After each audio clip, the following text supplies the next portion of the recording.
Napakawalan mo ako na! Pwede, halika na nga! Kailangan ko kayapin ang anak ko! Pwede, dito ka muna sa taas! Huwag ka na lang ganyan! Makinig ka sa akin! Nawawala ang anak ko Hindi nawawala si Levi! Nasa San Felipe! Hindi!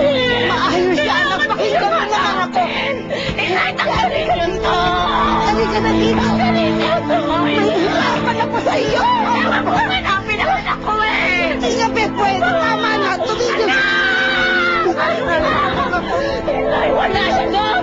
Nawawala nga siya eh! Kaya nga hanapin ko siya, Nay!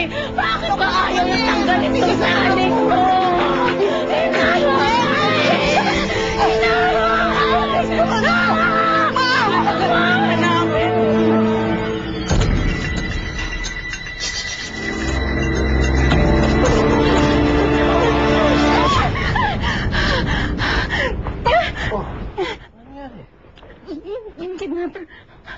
Yung kidnapper na pag-utusan lang daw siya.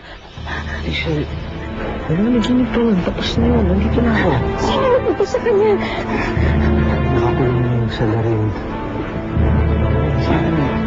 Saan na matulog na? Sino nag-utos sa kanya?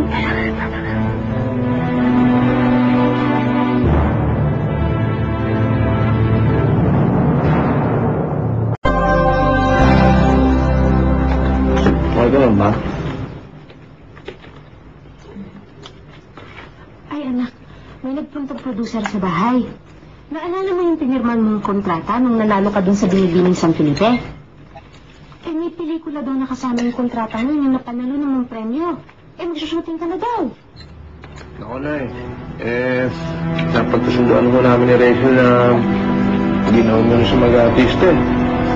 Naku, sinabi ng producer, kailangan daw to pa rin yung kontratang yan. Alam mo anak, sabi niya kung hindi mo daw gagawin yun, madidemanda ka daw. Siguro doon na lang nalibigay sa personal rap yung kontrata na yan? First runner up, bakit siya ba ang pumirma doon? Anak, ano naman yung first runner up? Kaya ako, wala namang katawan, diretso-diretso. Hindi man lang sexy, hindi artistahin ng gating. Nakita mo yung, yung dinte. Puro ganyan, puro teklat. Paano naman mag-aartista yun? Mabuti pa, kausapin niyo yung producer. Pupunta naman daw sa bahay ulit bukas. Ayusin niyo yan, ha? Baka mamaya mademanda ka, panibagong problema na naman yan.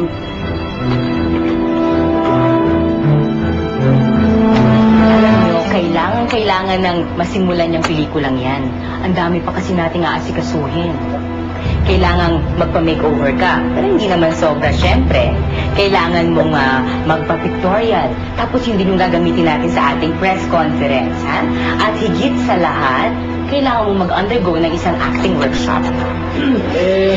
Ayaw niyo na nga akong mag-artista eh. Ba't di si Rachel na mag-desisyon? Kaya yung kontrento. Nakapirma ng kontrata. Ba't hindi mata sa ginagawa mo yan eh? Ano ka ba? Mariusip. Wala na po bang may ibang paraan para mabawi ng kontrata? Meron.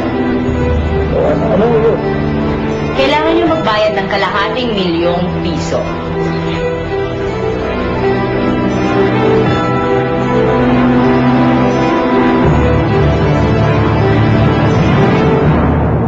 May kilala ka bang mautangan siya ng kalahating milyon? Kailangan ko kasi bayaran yung napanalo ng pera ni Rachel sa contest para di matuloy yung pag-artista niya. At ang mga katabal mo rito ay si Joel de los Reyes.